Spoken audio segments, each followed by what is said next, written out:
안녕하세요. 호의가 계속되면 권리인 줄 안다는 말이 정말 틀린 말 하나 없는 것 같아요. 제 이야기부터 하자면 저는 올해로 나이 31에 결혼한 지 3년 차를 맞는 여자입니다. 테이블 10개짜리 작은 식당 하나를 하고 있는 남편과 맞벌이를 하고 있었어요. 결혼 전에는 회사를 다니고 있었는데 결혼하고 얼마 지나지 않아 회사를 그만두어야 했습니다. 남편 가게가 갑자기 바빠진 와중에 사람 구하기는 힘들어 일손이 딸려 도와줄 사람이 필요했었거든요.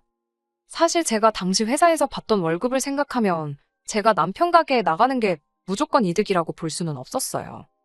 남편 가게에서 나갈 인건비를 제가 대신 몸으로 때우는 거나 마찬가지였으니까요.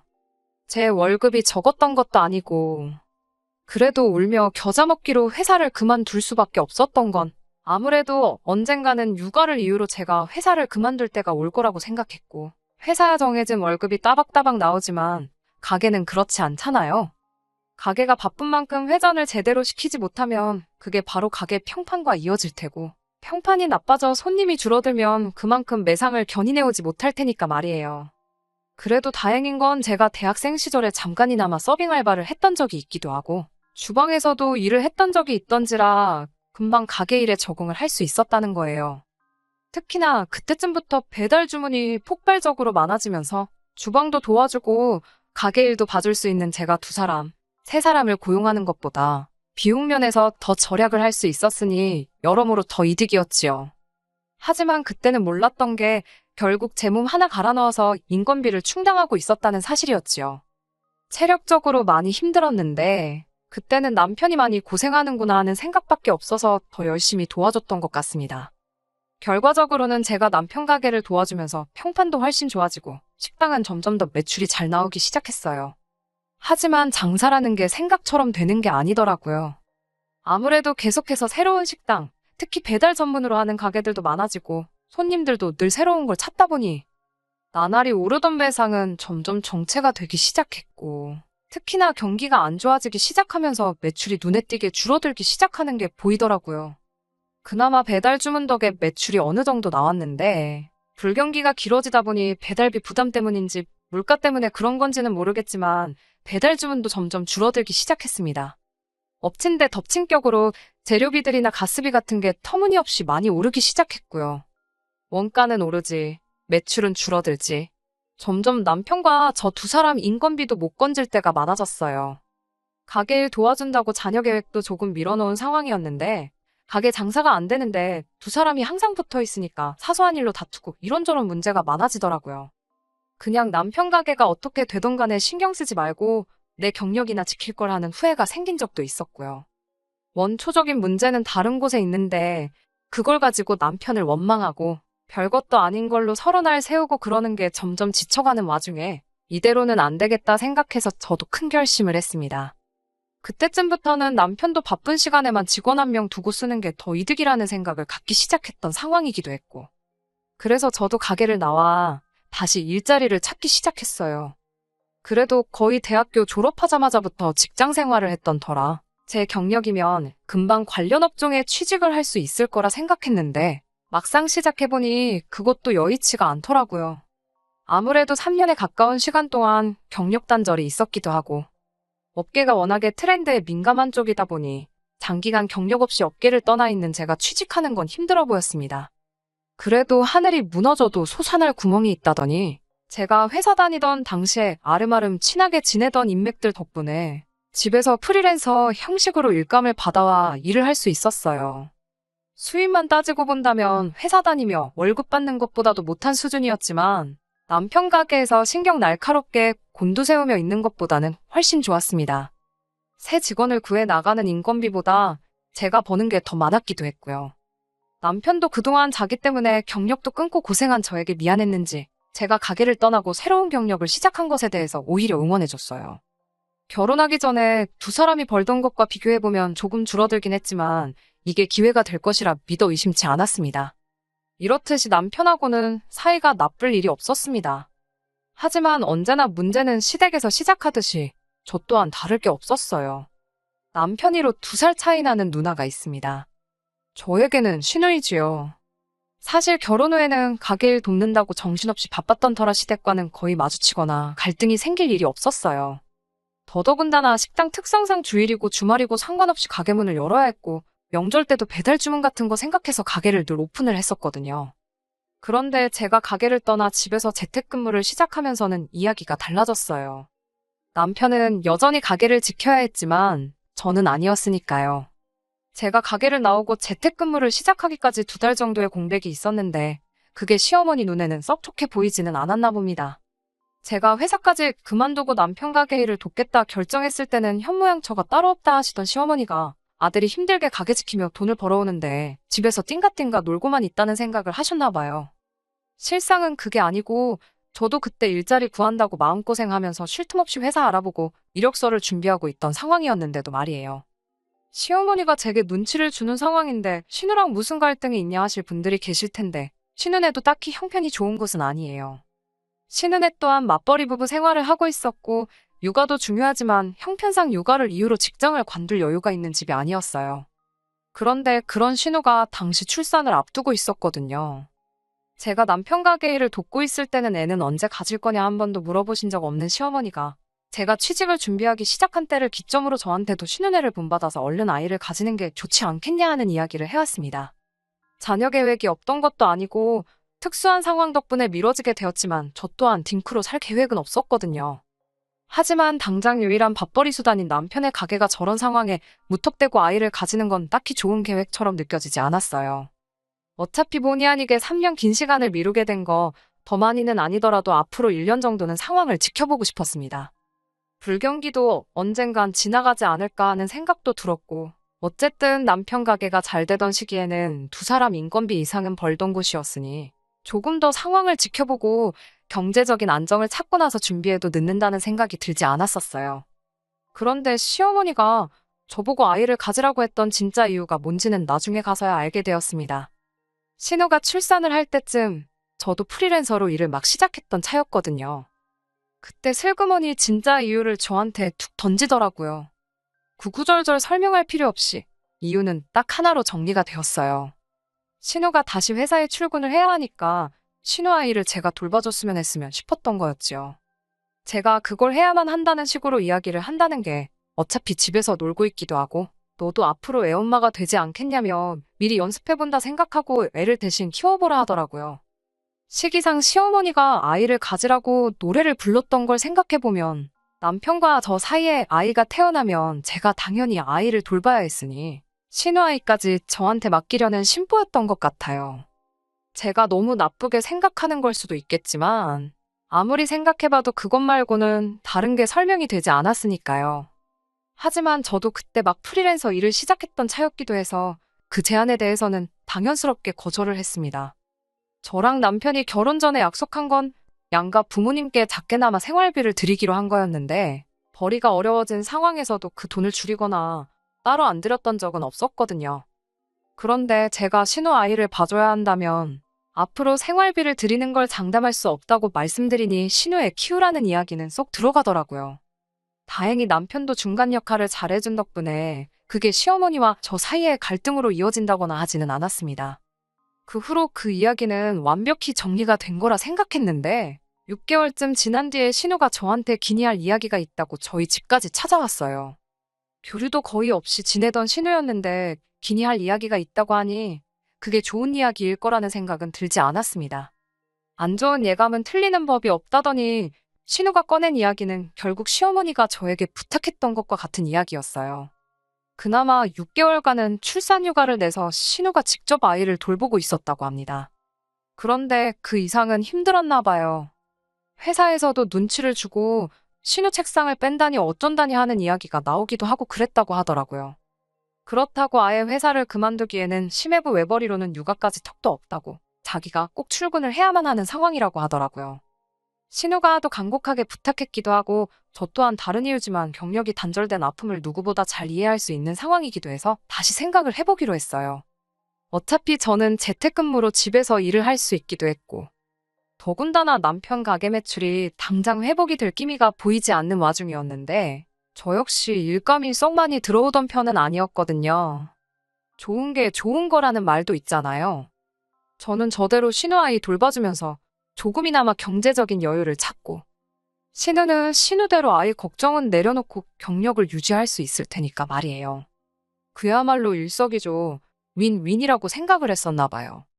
하지만 저도 할 일이 아예 없던 건 아닌지라 신우한테 일단 어린이집을 보내놓으면 제가 하원까지 시켜주고 심해부나 신우 퇴근할 때까지는 봐줄 수 있겠다고 이야기를 했습니다.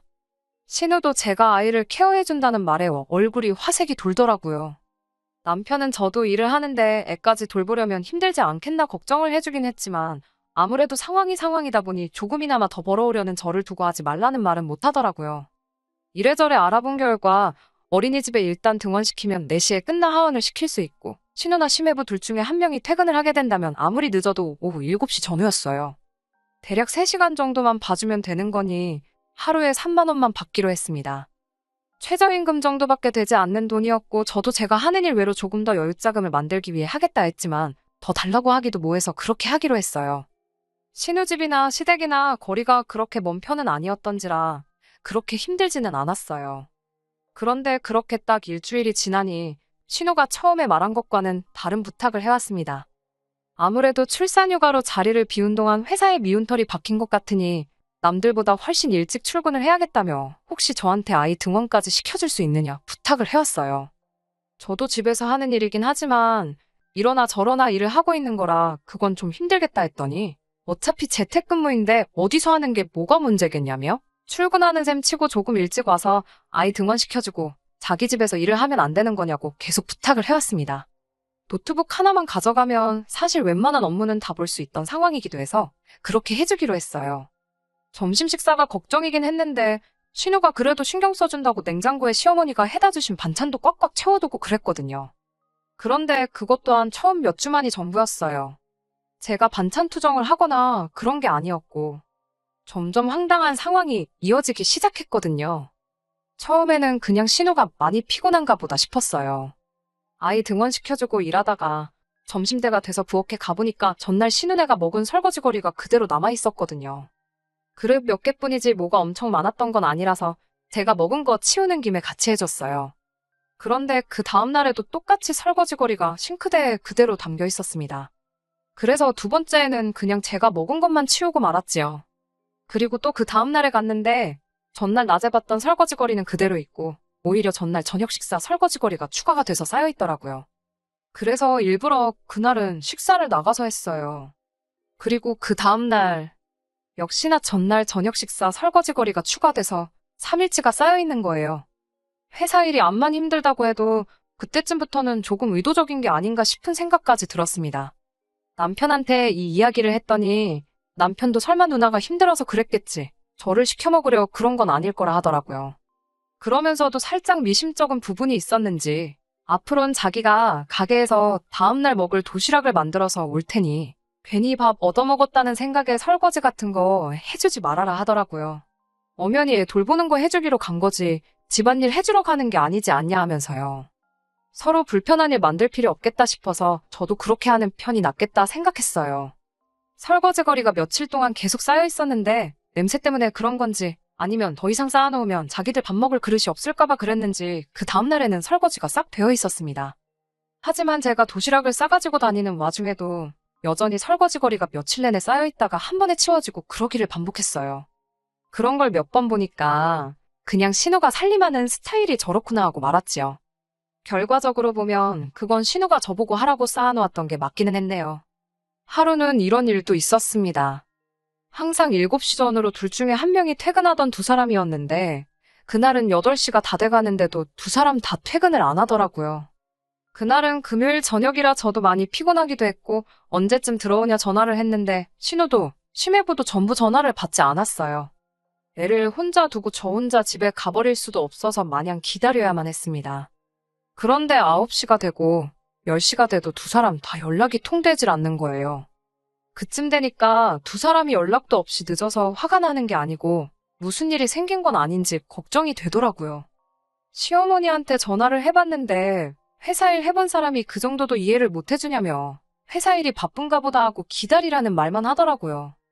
연락이 두절된 건데 걱정도 안 되시냐 했더니 일이 바쁘면 전화도 못 받고 그러는 거 아니겠냐 하시는데 제가 회사 일을 안 해본 것도 아니고 앞만 바빠도 전화 못 받을 정도로 바쁜 일이 뭐가 있겠어요?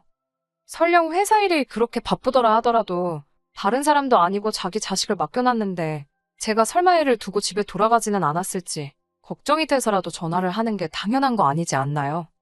아니, 저한테 미안해서라도 어떻게든 짬을 내서 전화 한 통을 하는 게 맞다고 생각했어요. 결국 저희 남편까지 가게 문 닫고 같이 신우집에서 시조카 봐주며 집을 지켜야 했습니다. 그래도 남의 집인데 신우네 안방문 열고 들어가기도 뭐해서 결국 소파에서 남편하고 번갈아 가며 남편이 집에서 가져온 담요 하나 덮고 쪽잠 자면서 자리를 지켰어요. 신우네 부부가 집에 돌아온 건 다음날 점심때나 되어서였습니다. 어디서 뭘 했냐 하니 아이 태어나고 두 사람이 오롯이 보낼 시간이 없어서 아쉬웠는데 마침 당근에 호캉스 예약해둔 걸 못 가게 된 사람이 싸게 매물을 올려놔서 그걸 사가지고 둘이서 하루 푹 쉬다 왔다는 거예요. 남편하고 저는 어이가 없었지요. 고작 둘이 호캉스 즐기겠다고 해도 내팽개쳐두고 전화도 없었던 거냐 따지니 저한테 집에 못 들어간다고 말하기 너무 미안해서 일부러 연락을 안 받은 거라 하더라고요. 그 와중에 시어머니한테는 연락을 해서 제가 신우를 찾아도 모르는 척 해달라고 부탁을 했었나 봐요. 그러니 별 걱정 없어 보이던 시어머니의 태도가 왜 그랬던 건지 이해가 가더라고요. 그때쯤부터는 저도 더 이상 좋은 마음이 들지가 않더라고요. 그래서 신우한테 저도 불편한 거 참고 신우내서 일을 하고 있던 거였는데 더는 못 해주겠다고 했어요. 호캉스까지 즐길 여유면 이제 회사에서도 눈치 볼 일도 따로 없는 것 같으니 그냥 원래 하기로 했던 대로 하자 했습니다. 저는 그냥 아이 하원시켜주고 두 사람 퇴근할 때까지 아이 돌봐주는 것까지만 하겠다 했어요. 신우는 이제 와서 그러는 게 어딨냐 따지고 싶어하는 분위기였지만 아무래도 지들이 저지른 짓이 있으니 딱히 다른 말은 못하더군요. 아무튼 여차저차 그렇게 한 달이 지났습니다. 일주일에 15만 원씩 하고 신우 때문에 밤새야 했던 하루를 추가해서 50만 원을 달라고 했어요. 설거지나 호캉스 등등으로 스트레스 받은 거 생각하면 50만 원, 사실 돈을 벌었다는 생각도 들지 않았습니다. 그런데 입금했다는 신우 연락을 받고 통장을 확인해 보니 어이가 없어서 웃음조차 나오질 않더라고요. 통장에 신우가 돈을 보내긴 했는데 들어온 액수가 받아야 할 돈의 반절인 25만 원 받게 되지 않았으니까 말이에요. 신우한테 다시 연락을 했어요. 25만 원은 뭐 현금으로 주시려고 그런 거냐 물으니 신우가 오히려 어이가 없다는 듯이 저한테 큰 소리를 내더라고요. 아무리 생각해봐도 자기가 손해라는 거예요.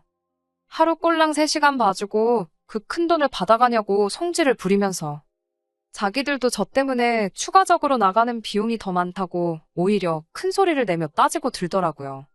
어차피 집에서 일하는 건데 아이 어린이집을 보낼 필요가 애시당초 왜 있냐는 겁니다.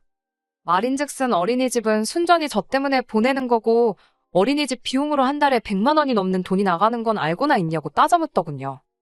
어린이집 비용 120에 저한테 50만 원까지 주면 자기들도 남는 게 없다는 소리지요.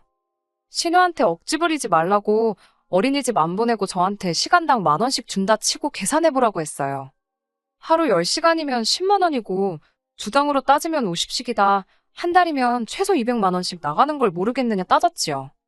그랬더니 신우가 저보고 그게 문제라는 겁니다.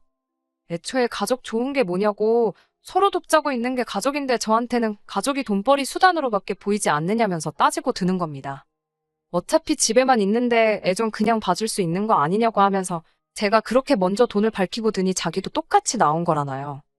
그렇게 하나하나 계산해서 따지는 제가 괘씸해서 자기도 빼고 빼고 주는 거라고 하는데 뭔 소리를 하는가 했더니 그동안 제가 신우집에서 일을 했으니 공간 사용료부터 해서 저 먹으라고 시어머니가 해준 반찬값에 전기세까지 다 포함한 거라고 하대요. 그때 설거지 이야기도 하더라고요. 밥은 공짜로 얻어먹어놓고 설거지도 안 해놓고 저보고 사람이 참 못 배웠다고 드는데 누가 누굴 욕하는 건지 싶었지요.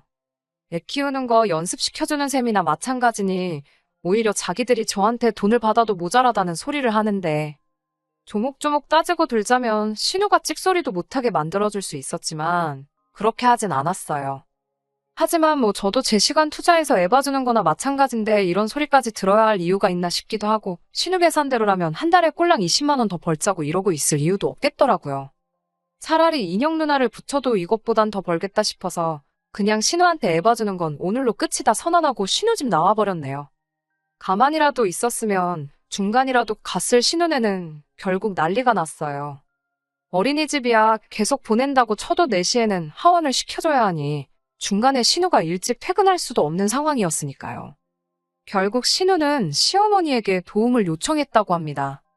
저한테는 연습하는 셈 치고 공짜로 신우 애를 키워달라는 시어머니였는데도 자기 딸 자기 손자 봐주는데 그냥 해주긴 싫으셨나 봐요. 신우한테 한 달에 250만 원씩 달라고 하셨다네요. 그런데 신우벌이가 딱 그 정도였거든요. 신우 딴에는 또 밑빠진 독에 물 붓는 기분이었나 봐요. 결국 저한테 다시 연락을 해오더라고요.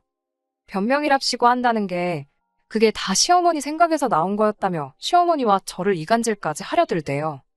제가 신우 아이를 공짜로 봐주는 게 맞다고 자꾸 시어머니가 옆에서 바람을 넣는 바람에 그렇게 된 거였다고 미안하다고 사과를 해오더라고요.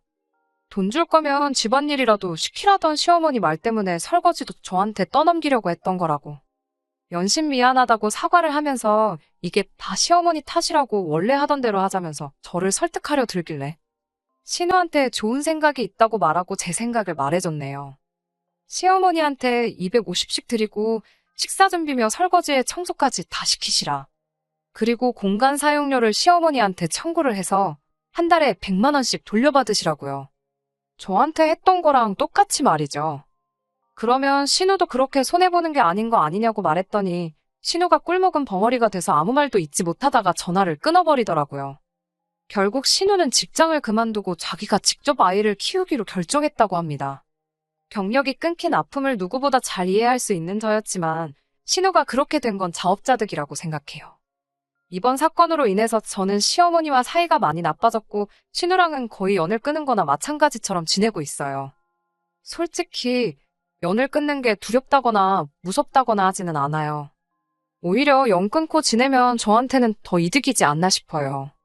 남편이 중간에서 난처하긴 하겠지만 이번에 남편도 신우와 시어머니한테 당한 게 있으니 쉽게 풀 것처럼 보이진 않네요. 끝까지 들어주셔서 감사합니다. 오늘의 사연은 여기까지입니다. 구독과 좋아요, 알람 설정 부탁드리고 더 좋은 사연으로 다시 찾아뵙겠습니다. 감사합니다.